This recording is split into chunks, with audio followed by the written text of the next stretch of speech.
5-Minute Leadership Podcast is all about helping you solve your leadership shortage. Today, William Murrell will talk about some leadership principles going deep in church history to the monastic movements. Here it is, 5-Minute Leadership Podcast with William Murrell. In the last two episodes, we looked at two monastic rhythms that really would benefit us as leaders if we applied them to our lives. One is the rhythm of work and rest.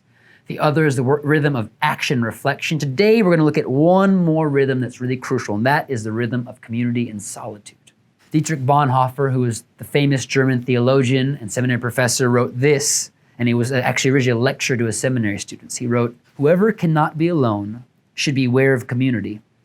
Such people will only do harm to themselves and to the community. Only in being alone do we learn to live properly in the community." Bonhoeffer was a pastor and theologian in Germany in the 1930s. And as a vocal opponent of Hitler, as a leader in the German church, he started an underground seminary, which he ran like a monastery. So he had young men he was training for ministry.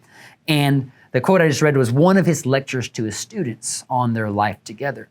And he really emphasized the importance of solitude in the life of a leader, and particularly a pastor.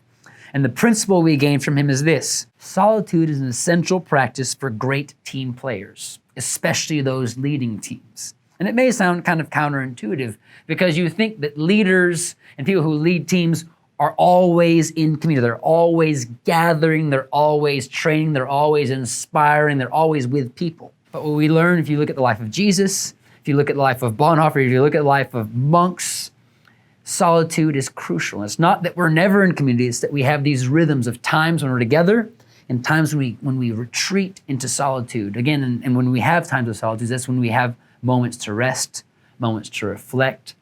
So it's really important to think about the importance of solitude in the life of the leader. One question we might ask ourselves is, what opportunities can I find in my daily and weekly rhythms of work to find solitude? And I might add silence. If there's not silence, you're probably not in solitude.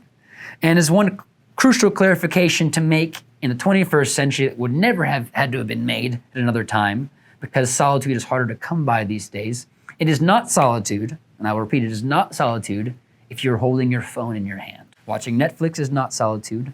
Being on Twitter is not solitude, because you are being influenced by external stimuli, whether it's someone else's tweet, whether it's some sort of image. Being in a position where you can be influenced by another mind means you are not in solitude, even if you happen to be by yourself somewhere. So real solitude is crucial, especially in a day where our phone beckons us and there's always things that are vying for our attention. It's never been more important in the life of a leader. Solitude is crucial because that gives us space for reflection.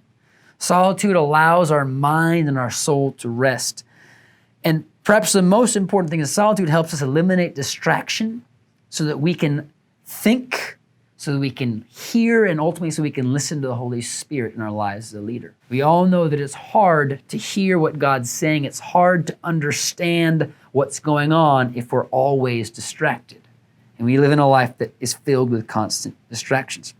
I'll add one more thing as leader. When we eliminate distraction, when we eliminate noise, when we eliminate external stimuli, we give ourselves the best opportunity for creative action.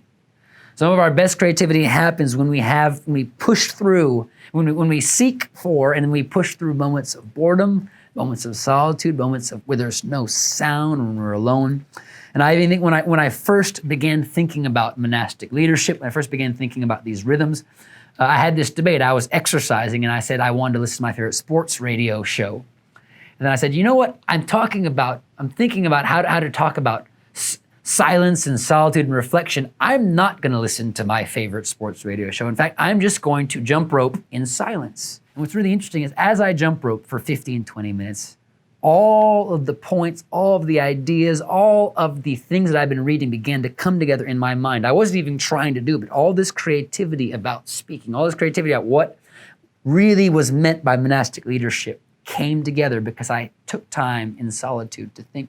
So the question we have to ask ourselves is this: what does solitude look like for me in my leadership context? How can I create space for solitude? How can I recognize that most of my life I'm with other people, I'm together, but sometimes I need to withdraw alone where it's just me, my thoughts, and the Holy Spirit? Solitude is an essential practice for all team players and team leaders. Because if we can't be alone, then we can't really be in community.